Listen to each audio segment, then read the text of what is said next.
Hi guys, welcome to another episode of Kings of Kimuras. My guest today is Charles Byrd. Charles Byrd is a very experienced MMA fighter, fought in the UFC for many years. He was also a head coach for another gym in Dallas called Fortis. We're happy to announce that we'll be working with him. In this podcast, we kind of discuss a little bit of his history and some of his expectations for being a coach at Corvo. But yeah, we're going to be adding an MMA program. We'll have a beginner program, an advanced, and we'll have some sparring days as well. It's something I've kind of wanted to do for a long time, but just trying to find the right coach that could head it up and put the same amount of effort into it that I would be willing to put into it. I'm not an MMA expert, but I do look forward to working with this team and Charles as well, and kind of leading the way for mixed martial arts in Dallas. So I hope you guys enjoy this podcast. Make sure you like and subscribe and follow for more information on class schedule and times. Thank you. Welcome to Kings of Kimuras.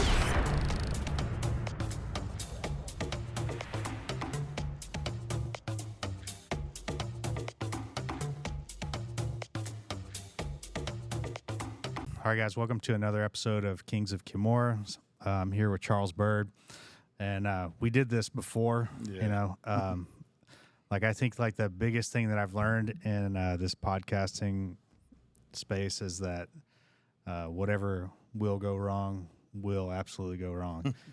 And I've always had problems with cameras or sound or something, so I think we finally got it figured out now, but thanks for doing it again. Appreciate it. Oh man, glad to have me back on. Glad, how much footage was lost last time? A good portion of it. We got to the first half of it, and then the last, 25 minutes or so, we didn't get that. So, but it is what it is, and we'll do it again, and we'll do our best to kind of recap some of that stuff. So first, I just want to for our audience that doesn't know you, just kind of give a background of your history in martial arts. Okay. Yeah, so I've been competing martial arts for a long time as a kid. And you want to go back that far, or just? Yeah, we can talk about that for sure. Yeah. As a kid, Ishinryu karate, I took that for several years, and then as I got older, wrestling, and then eventually transitioned into mixed martial arts and Muay Thai around 22, 23.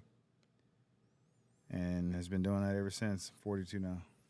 And so you had some experience fighting in the UFC for a while. Yes. How was that?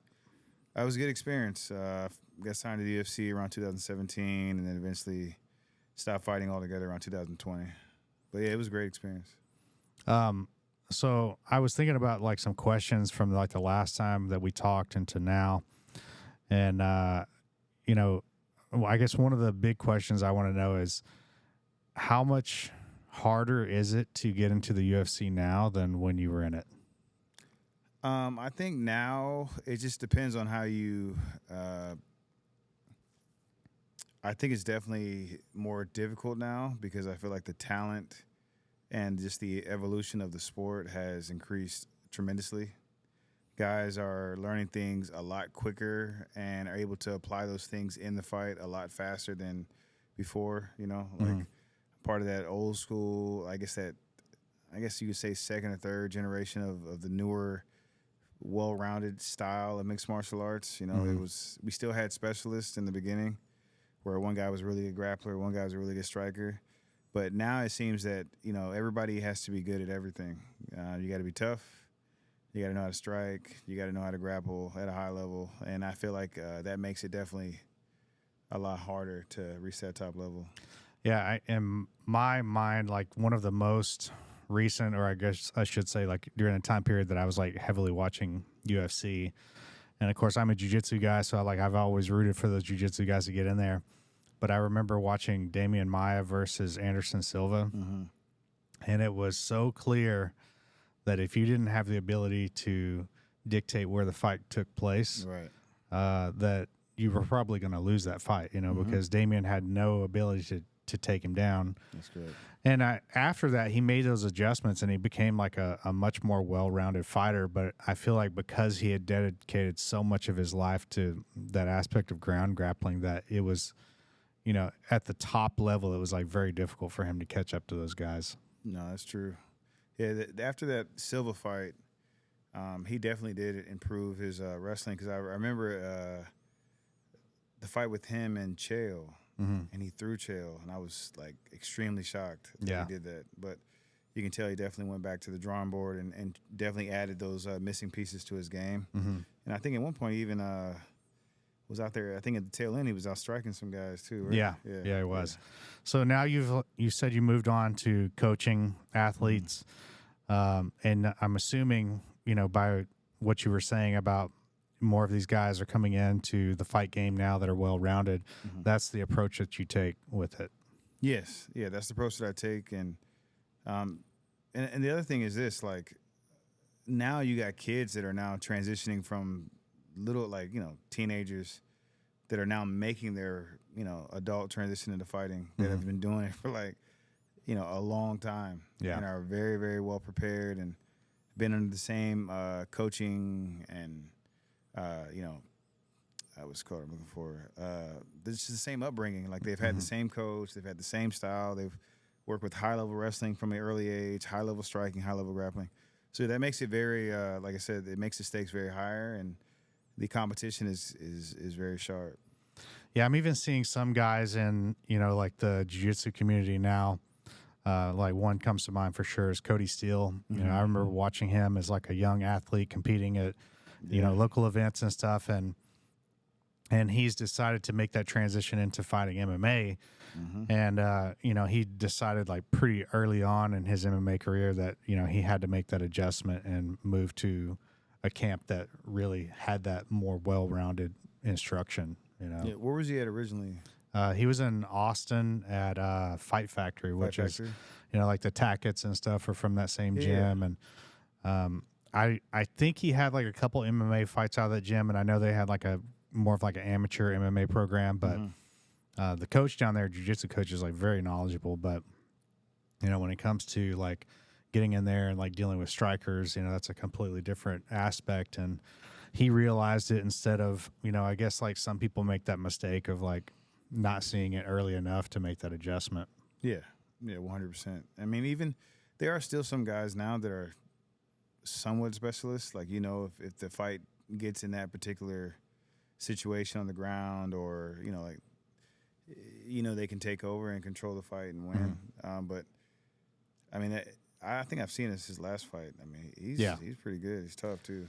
Yeah, he is. Like, he's kind of always had that toughness. I remember like him getting disqualified for some jiu-jitsu tournaments just because he was like doing what they would consider illegal technique, slamming somebody too hard or something. But, you know, it's perfect for that MMA style.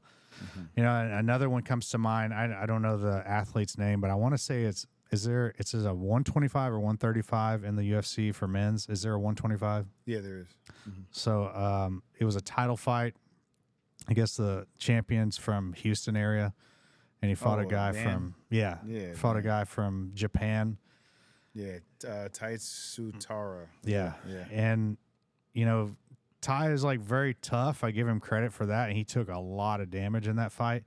But again, it goes back to like not being able to dictate where that fight took place. You know, and once it was on the feet, he had a very difficult time getting it to the ground. Yeah, and I think in that fight too, I've seen Tara, and I think he has pretty high level striking. I think his mind was stuck on that his only ability to win that fight was on the ground. So I think it just kind of stressed him out when he couldn't keep him there. Yeah. But I do think his striking is actually really good. He's very sharp. You know, obviously he was like coming from Japan. I don't remember where that fight took place, but does that travel take a toll on you as a, you know, when you step in there and fight? I mean, is it?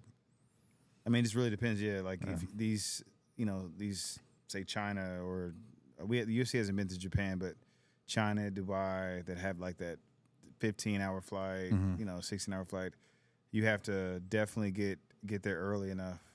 I mean, earlier than what the UFC will allow you to check in. You just got to do that in order to kind of acclimate to the time difference, because it can get to you. It will affect you. When you were fighting professionally, did you ever have a fight at elevation? No. I think the only fight I had was Vegas, and that's like barely. Yeah. Yeah. Because I know like that plays an effect as well, right? Oh, yeah, it does. Yeah, and I didn't realize how much that affects you until I went to Denver one time and did some hiking, and like it was crazy. I'd take like 20 steps, and I would be like physically exhausted. What is the elevation? It's like a mile high, so okay. yeah. So I know in Vegas there's Mount Charleston, mm-hmm. and I think we were up to like 8,000. Yeah, that's crazy elevation. And yeah, when you get to moving, heart's beating out of your chest, you got to slow down. Yeah, we did. We recently went to Hawaii and we did a couple hikes there, and we hiked Kilauea, which is like one of the volcanoes, and it was like 5,000 feet. But we didn't hike like from sea level to 5,000. We drove in, but as you're driving in, you can tell even like the car is driving differently, and I think we did like 1,000 feet of elevation or something like that, and you forget about it until like you sit and think about it. You're like, man, like that elevation makes a huge difference in your ability to output effort, and also how steep the climb is. Yeah, like UFC Mexico. We had the bright idea of going to, I'm about to butcher this name, but it's where there's a temple at, I think it's Teotihuacan or something like that. Teotihuacan? No, it's not that like one? it's so not the big pyramid. Okay. It's like a small pyramid. It's on this like big, it's on this peak of this little hill or mountain. But the elevation, I think the town starts at like 6,000, and then you hike up to like 7,000 plus. But you literally go straight up. Yeah. I mean, it's big steps. I mean, you're high stepping the whole way up, and you're winding. I mean, that after a few minutes, I mean, your heart rate's in the one. It was high. Yeah. It was very high. It was tough. Yeah, I can imagine. Like, did you were there for a fight or something? Yeah. Or, okay. Yeah, UFC Mexico about 2 or 3 years ago. Okay. So, going back to like training, you've trained for a long time.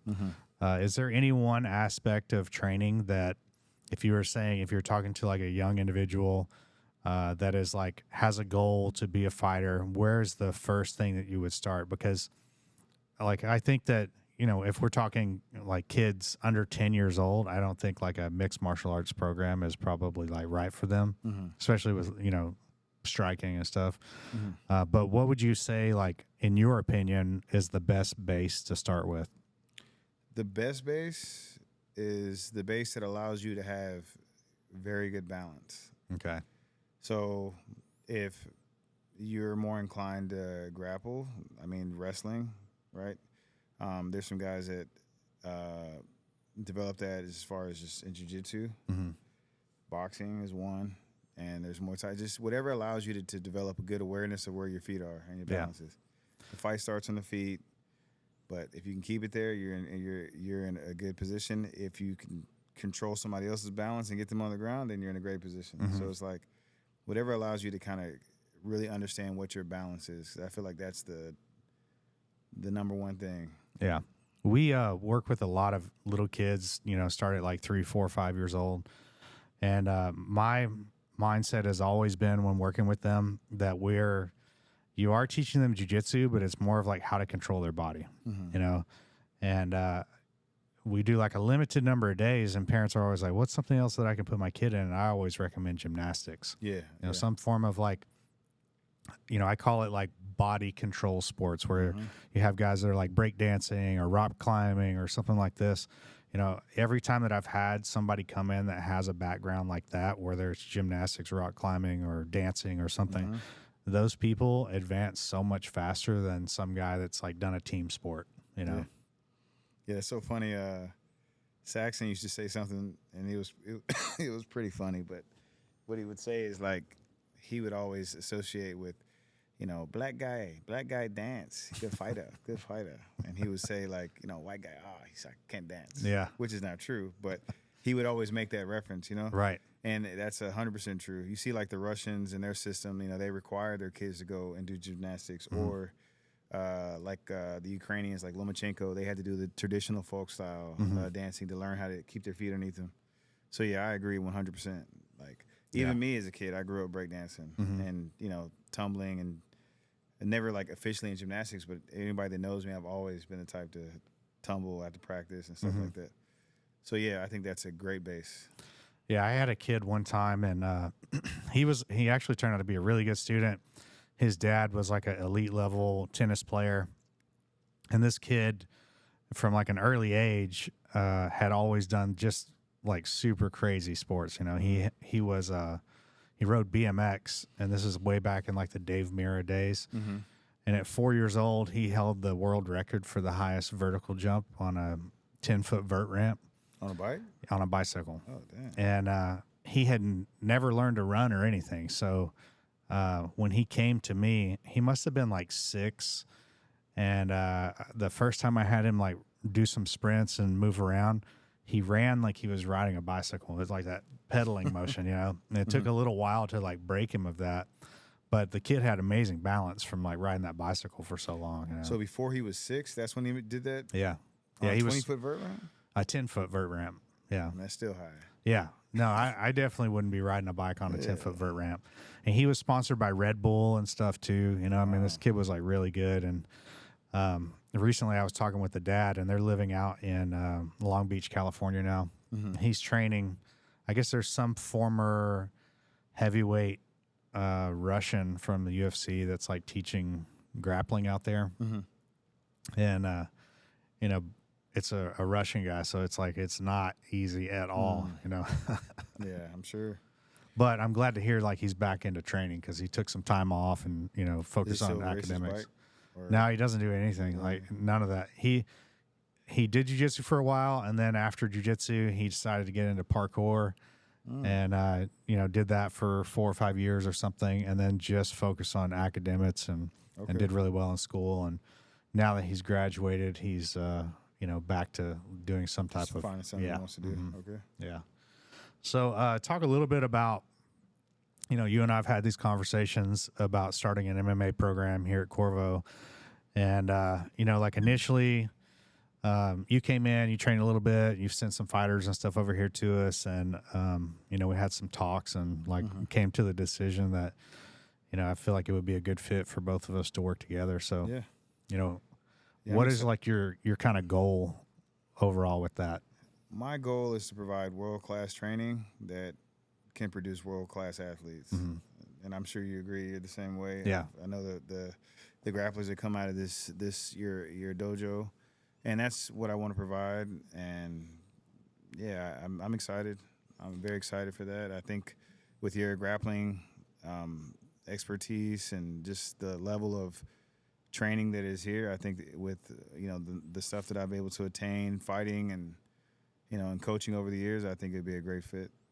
Yeah, I think so too. And we've talked about this before about I've always wanted to do like an MMA program, but obviously I'm not skilled in that aspect. I don't have the connections or anything, and I never wanted to just like do it just to say like I did it. You know what I mean? I want to like I'm very much the type of person that if I'm going to do something, I want to like do it to the best of my ability. And so, the opportunity came up with you, and I felt like it was just a good fit, Yeah, I think it's a great fit. I'm excited, man. I'm just excited. I don't know. I don't have much words. I just want to be able to have guys competing at an extremely high level and be able to finish the fight. Yeah. Yeah, I think it's going to be good, and again, like jiu-jitsu, I want it to be a part of it, but my understanding of the fight game is like you're not really winning the fight if you're on your back, So it is cool for me because I get to look at jiu-jitsu from a different perspective of, taking the sport out of it and applying it into like a more real situation, and I've, had some conversations with one of my coaches, Justin Flores, and he's had that opportunity as well to, become like a grappler and then work in with like professional athletes. And, some of like the concepts that he's provided me with is like, always having people know what their like first movement is. We've talked about like foot positioning, like, you have to understand of like how are their feet placed. Are they leading right or left, or are they squared stance, and each one of those gives you different options, right? So I know, when we talked, you were saying like footwork is like a huge part of what you coach. Yeah, footwork, and then to agree with you with J-Flow is having a layered attack instead of just one shot or one move here, one bump, like having your first, second, and third option. Yeah. In anything that you decide. Yeah, just always like being prepared, and it goes back to that well-roundedness. You never want to be, going out there and like Damian Maia, right? Like you can't get the takedown, so you've got to like figure something else out, chaining that stuff together. I was watching a video recently. It was a breakdown of Bryce Mitchell and Ilia Topuria, and I guess Bryce is like the only person to ever land a takedown on him inside the octagon. And the guy was kind of showing like how he set it up as opposed to other people, and it was like based off of his strikes. So, I tend to think of like Bryce Mitchell as more of a grappler, but he was able to like put those things together. So, that's what I'm really most excited about, is like taking your expertise in the striking and, the overall like MMA game plan, and then applying some other techniques that, work well together. Oh yeah. I don't know the takedown you're talking about. I can't remember that fight, but I knew that Bryce is a very, very skilled grappler. He doesn't get a lot of credit, but he is actually very good on the ground. Yeah, he's got some like crazy views online, but like if you take that stuff out, take the political stuff away and the crazy stuff that he says, but him as an athlete and his grappling ability, it's pretty high level. Now, to talk about some of that like craziness, not necessarily with him, but now you're seeing a lot of these MMA fighters trying to like follow that Conor McGregor approach and have like a whole like other persona, like what's the heavyweight guy that's fighting Josh? Yeah. And what is your thought on that? I mean, my thought on that is it's not necessarily something I would do. It's not something that I would tell people to do. But I definitely do think there is a space for that in the sport. I mean, everybody can't be the same. Yeah, I'm not going to listen to it. Yeah. I do think it's kind of cheesy sometimes, but to his credit, the dude can fight. Yeah. So, I mean, he's putting more eyes on his matches. The UFC, I'm sure, after seeing the last fight with Curtis Blades, like, he can say whatever he wants. I mean, he showed up whenever the fight happened. He put on an exciting match. That's probably one of the best heavyweight fights the UFC has ever had. And, a lot of craziness. One of my favorite things I liked in the fight was he kept flipping the guy off every time he kind of would circle out. Like, he was in character the entire time, but he was also providing a great match for fans to view. And I'm sure people always go back and watch that fight. The UFC probably is seeing that. So, yeah, like, talk all you want. If it helps you put, butts in the stands and stuff like that. I mean, boxers have done it for forever. Obviously, there's a WWE aspect of it that is kind of like so against what real martial arts is. Yeah. But I understand that the business and where it is, they need the UFC and fighting, they need that little one character to kind of stick out. Yeah, I feel like that's the one thing that jiu-jitsu doesn't really have is, guys, I know a lot of these guys that get on the mic and talk are not as humble as what they pretend to be, and nobody really has that like personality. There's a couple of guys kind of coming out, but I feel like as a competitor myself, I had to create like an alter ego for me to compete. I had to be this person that, somebody that I was, but I had to be like the extreme version of myself because it helped me focus better. And when I was out there competing, I could really like just push myself to my limit. Did you kind of feel that same way when you fought? Oh, yeah. Yeah, I think most fighters draw on some type of emotion, whether it's like, past trauma, past, chip on your shoulder here and there, or people, like just you create whatever narrative you want. So it's like, yeah, I would always have like a chip on my shoulder and coming up, and I would use that to motivate me in fights and training and stuff like that, or thinking about working the guy that's, there to beat me. Always sometimes drawn on the emotion of like, oh, I can die in there. Like just something that motivates you, and I think everybody has that. There are some individuals who don't give a damn. I've met a few of those that are just psychopaths. They can get up and they fight like they're checking the mail in the morning. You know, it's like they don't care. Yeah, there's definitely some of those people that have that alter ego is their like permanent ego. Yes. You know, I think about, you know, the biggest one I can think about in MMA is John Jones. You know, he's like has all this talent. It's kind of like the Tiger Woods thing, you know, like super elite on this extreme end, you know, like the far end of the spectrum as a golfer, but like also extreme on all these other aspects. Like they don't know how to turn it off and on, you know. Some people, that's just who they are. I mean, there's several guys right now in the UFC, and there's several guys that I met on my way, you know, as coaching that they just showed this, like this, that's just who they are, you know, and this is not a mental task for them. This is just who they are. They love to fight. They love to do this, and, you know, I mean, everybody's different, but. So, when you were like an up and coming fighter, who was somebody that you kind of like I wouldn't say your favorite fighter because that'd be like really difficult to pick, but like somebody that you watched and you felt was like at the top of their game and you could like draw from some of their experience? One person was George St. Pierre. To me, he was just, even when fights were, you know, I can't remember the betting lines, but, you know, fights that thought it would be a little bit closer than what it ended up being, he would just always systematically just break people down and just end up being so dominant. And, you know, I know a lot of people, he got a lot of slack for not finishing fights, but when you watched him work and how efficient he was at just implementing his game plan and his system and just finding ways to have small advantages in there, you know, George St. Pierre, to me, is number one. Yeah, and he's a guy I know that was heavily into gymnastics as well, you know. I mean, if you watch some of his workouts, even when he was fighting in the UFC, it was like crazy gymnastic workouts. Yep.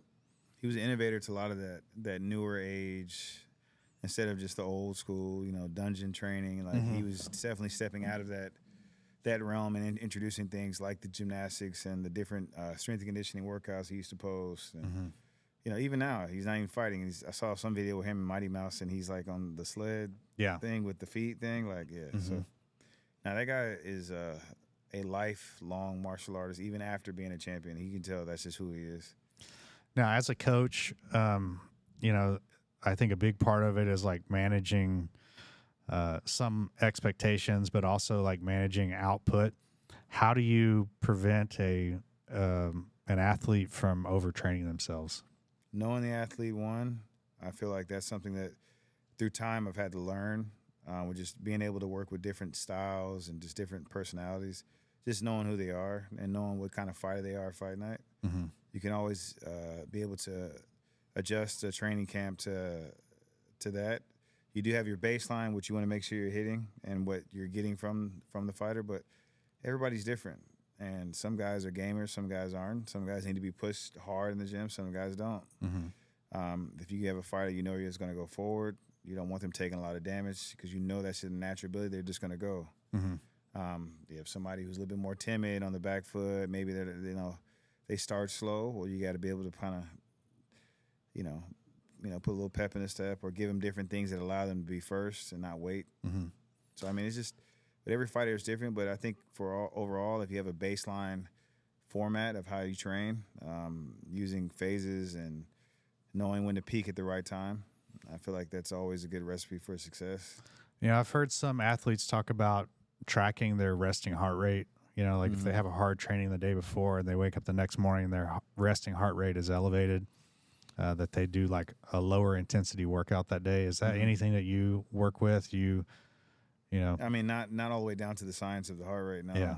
No, I think most strength and conditioning coaches will kind of get into that, but no, it's a lot of it is just asking questions. Hey, how do you feel? Right. Yeah. I mean, that's typically like the best marker, or if you watch somebody and they're warm up, you can tell like how stiff they are. And yeah. So, what is your next, let's say, you know, you're in here, we're working together. You know, I know you talked about wanting to start like a beginner program and advance.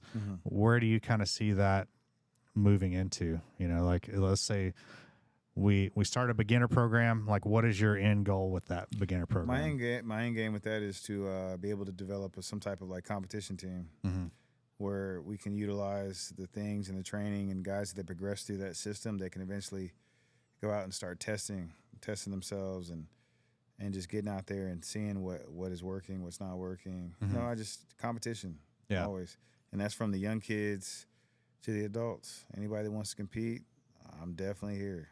You know, I definitely want to be here to kind of build that. That's good. So, like for jiu-jitsu, we have like a lot of events, you know, competition events, super fights and stuff. What are ways for amateurs to get experience in MMA or striking? Striking is in MMA. I mean, MMA is hard. There's not really anything that you can do besides like there's a few. I know Ocho Peterson has his league, True Grit, where he allows like guys to, you know, kind of test themselves before they actually do a real amateur event. It's more like a smoker type setup, but you get the entire the benefit of a real show. There's a few other places around the Metroplex that allow that, where you can just kind of get the understanding what it's like to walk out to the ring or to the cage and have a big spectacle with the lights and the music and the announcer, but it's just an exhibition. It doesn't really count as an amateur fight. So there's plenty of like little development stuff like that, as well as in the striking realm. You know, you have a lot of like the IKF tournaments. You know, if you go into the traditional route, Muay Thai, there's a few of those that are popping up. There's MDL now, that's ran by Vanessa Rojas and them. So I mean, there's plenty of ways to kind of test yourself and then develop as you go, and then eventually, and with like same with jiu-jitsu, you know, I wish they had like a more amateurish like combat jiu-jitsu. That'd be pretty cool. Yeah, I trained in Hawaii, and I guess like a lot of guys over there are kind of getting into that combat jiu-jitsu where they're dedicating a specific day now to do that style of training.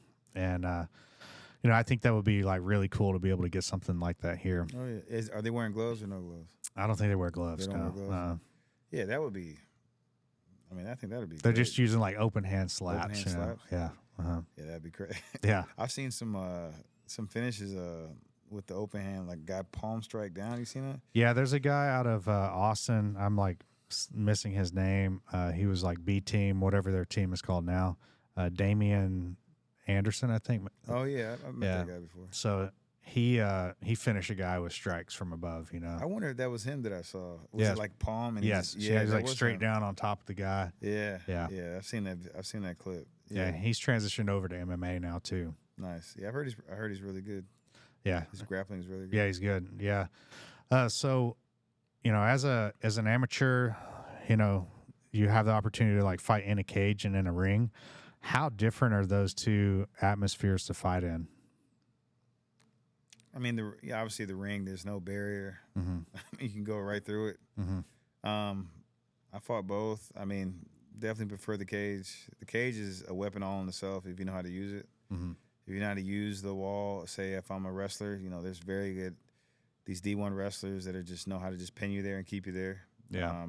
You see all what Khabib was able to do when he got you against the cage. The ring is definitely more catered towards a striker. You won't see, I mean, there is some grappling, but it's catered towards striking. Yeah, it seems like in the ring, it's a lot harder to get back up. You can't shoulder walk up the wall, right? I mean, like you said, you're going to go through the ring. You know, I was watching some old Pride fights recently, and some Vanderlei fights in particular, and a lot of those were in the ring, and you would see guys try to get back up, and you know, they make that mistake of like putting hands on the ground and get soccer kicked for it. Yeah, just like crazy, man. That soccer kick is crazy. Yeah. I've never been a fan of that. Yeah, it's that one and like the head stomp too. You know, like I've seen head stomp. Yeah, like where a guy would be like laying flat and they try to jump over the top and stomp right in the face. Oh, Shogun. Yeah. I'm not a fan of none of that. I think it definitely takes away from the technicality of the sport. You know, so you're in such a vulnerable position there. It's like, I don't know. I don't think it's very much science to that. Yeah. Well, they've recently like adjusted the rules in MMA as well, right? For like the grounded opponent. Like now, I know at one point it was like you only had to have like one hand, but now it's like you have to have both knees down or. Yeah, they explain this every time you go out there too. And it's like, yeah, I think it's one knee is you're completely down. Okay. But you can't just put the hand down. So you got to have one knee and one hand, if that's what I remember. You can't be on both feet and put your hand down. Yeah, that's pretty much what the difference was. All right. So at least one knee has to be down. Yeah, I remember, I think it was this last weekend or maybe it was a couple weeks ago where there was a guy that took a knee and he was kind of in that 4-point position, but he was on his feet, you know, and he like looked for the ref to kind of like call a penalty and the ref didn't call a penalty. Yeah, they don't, because, you know, you can play the game that way where you're stalling because you just don't want to, you can't get up and, you know, you touch the floor to think you're down, but yeah, they've got rid of, you got to go all the way down to one knee. Yeah, I think that's a lot better because guys would play that game of like putting a hand on the ground so they can't get hit with knees or kicks from that position. I've literally done it before. Yeah, I've done it myself. Yeah. I think if it's in the rules, like you should be aware of that for sure and use it to your advantage or to your opponent's disadvantage. You know? Like you're always trying to find the best way for you to win. Yeah. So like in our sport in ADCC, it's very like clear on like what scores points, but there's a whole other aspect of this event where they call it initiations, and you have no idea what the initiation is. So, but it would be like if I took you down and then you applied a submission to me, and then use that submission to sweep me to a top position, you wouldn't gain any sweep points for that. Because I'm the one that initiated the initial movement. Oh, you know? So they don't count reversing. Right. Yeah. If it's because I started the initial position. Now, if I take you down, you throw up a submission and I escape it, and you don't get back to your feet, I'll score the points off of that. You know? Okay. You know, so it's a whole other aspect of the sport that I had to really learn from going to like rules meetings and special instructor courses and stuff. Just to help people prepare for that, because we would lose and I'm like, I don't understand like how we're losing. You know, I feel like our guy was like throwing more submission attempts or whatever, but it was that initiation factor because the table judges are sitting there and like every time, you know, they have corner A and B, every time corner A does something, they tally it. And so I'd look at it at the end of the match and I'm like, I don't understand like how this guy won off of initiations when we had like more reversals or, you know, attempts on submissions. So it's very difficult for people to understand initially. And as a coach, like it's changed the way that I kind of coach for that event, because a lot of other events, you know, if you take somebody down and they throw a submission on you and sweep you, like they're going to score the sweep points and you don't get any takedown points. And they don't score like that. No, they don't. No. And is that like IBJJF or is that ADCC? No, it's only ADCC that scores that way. Yeah. So in IBJJF, do they still score it if you? Yeah, they score it. So if you shoot a takedown on somebody in IBJJF and they lock us up a submission, you either have to escape that submission to get your points, or if they shoot that submission and you escape and both people stand back up, you'll gain an advantage for that. Because you initiated the entire sequence. Okay. Yeah, but if they take you down, you do a submission and they sweep you with it and they come up on top and they solidify that position, they'll get the sweep points and they'll get an advantage for that submission attempt.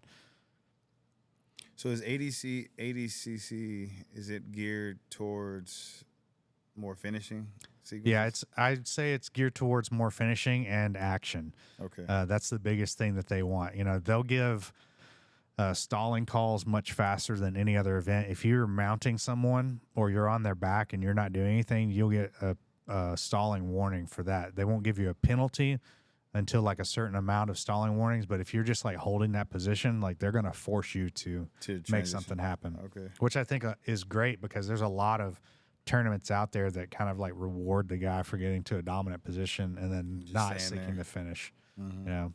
And I mean, I've done that in competition before, you know, like if I've, you know, I medaled at Worlds in the gi, and my whole objective after my first match was get up on points or advantages and then like play the clock, you know, And that's just like you said earlier, like putting your hand on the mat. You know, you're using that rule set as a game to be able to win that event. You know, like the goal is win, not necessarily like finish everybody into submission. You know. Yeah. Yeah, I mean, at the end of the day, that is what it is. It's Yeah, I mean, I'd love to be able to go out every tournament and submit every single person, but you know, at some point, like that doesn't happen. You know. Isn't that how Keenan came up with the worm guard? Is that what? Or Yeah.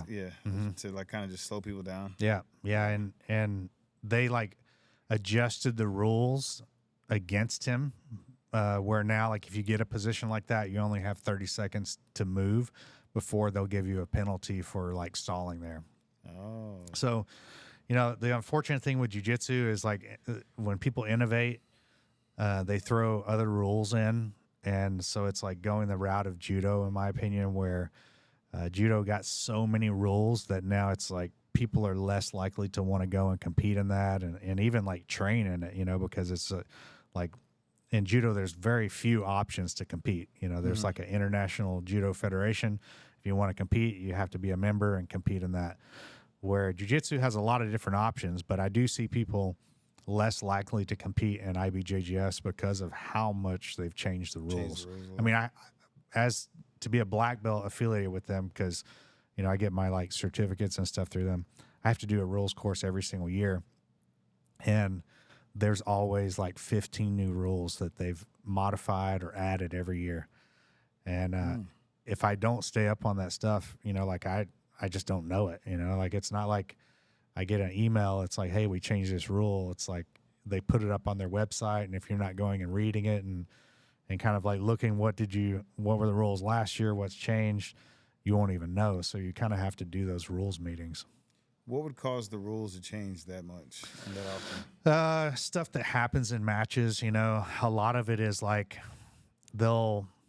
most recently they changed to where they added a new submission where it's kind of like a toe hold, but you're only doing it with one hand, where prior to that move was illegal. But now they're like, because they want people to get more finishes, they've added that in, and they put it in at like lower ranks where like blue belts can do this technique. And then they had for a while where if you brought you have like a single leg X position, you bring your leg over what their belt buckle line is considered a reap. Well, then because so many people were getting disqualified for that, of like people pushing their foot into that position and forcing the person on the bottom to be disqualified, they changed it to where now you can do it as long as you're not controlling their ankle, you know, because so you're you can't like be locked down. Yeah, so you're like blocking the end of the lever, right? So if you put pressure on their knee, they can't defend that. But now if you don't hold that position, you can bring your leg over the top. So there's always like something like that, or they'll have like a, like in the gi, where, I would say like a big one that I feel like did need to be changed was the 50-50 position, where guys would get in 50-50 where legs are intertwined, and they would sweep and they would hold that position, and then they would allow the guy to sweep them back. And they would do this back and forth to the point of like, okay, there's 30 seconds left. I need to score to win. And they would just time it to where, okay, now I swept and I'm on the top position and I won. Mm-hmm. Now in that position, once you go there, you have like a limited amount, again, 30 seconds to like make something happen or get out of that position, or you'll get a penalty for it. I mean, that's good. Yeah, there's some good changes that I feel like are good, but then, it's like the, average blue belt competitor, man, you've got to like know an encyclopedia of positions. And and I've done these tests before where they'll show like a 5-move sequence, and they're like, how many points was this? Like, I'm not sure. I've trained jiu-jitsu for a long time, and I really don't know. Oh wow! And that's IBJJF and then the courses. Jeez. Yeah. Yeah, and I'm not saying like I can't figure it out, but it's confusing, and especially if you're a guy coaching somebody live and you're like trying to figure out like, oh, like what exactly happened. Unless you're recording it, you're not going to be able to understand like all the nuances of like what the referee is seeing. You definitely got to know the game, I guess. Yeah. I mean, with anything at a high level, I've heard some guys that really break down that scoring system that I've never looked at it like that, because I'm looking at it. primitive way. Yeah. You know, I got to get to a finish, but yeah, you can definitely just survive just by scoring those points and knowing when you need to move or adjust. So. Yeah, and there's definitely ways that you can game that system of, like, you know, I'll give a prime example. Recently I competed in Hawaii, and it was like 0-0, and I knew I had to score to win, so I scored with like 40 seconds left, and then to avoid the penalty of not moving, I pretended to pass in order to like wind the clock down, you know. So, I mean, there's still ways to game it, you know, and if you're smart enough to understand the rule set, I mean, that's a way to win. Yeah. Well, man, I appreciate you being here today. You know, I know, again, we did this before. We try to make it, get it out there before now, but, you know, we're doing it again, and we definitely have to do this more often. So, yeah, I'm down. Yeah. Yeah, let's talk about anything. Yeah, we got to talk some about your fights on the next one. So okay. I know you got a lot of history there, but thanks again, guys. Make sure you watch us on all platforms and subscribe. Thank you. And that's a wrap for today's Kings of Kimuras episode. Thanks for joining us on this epic journey. Remember to keep training, stay curious, and always be ready for the next adventure. Until next time, keep your guards up and your minds open.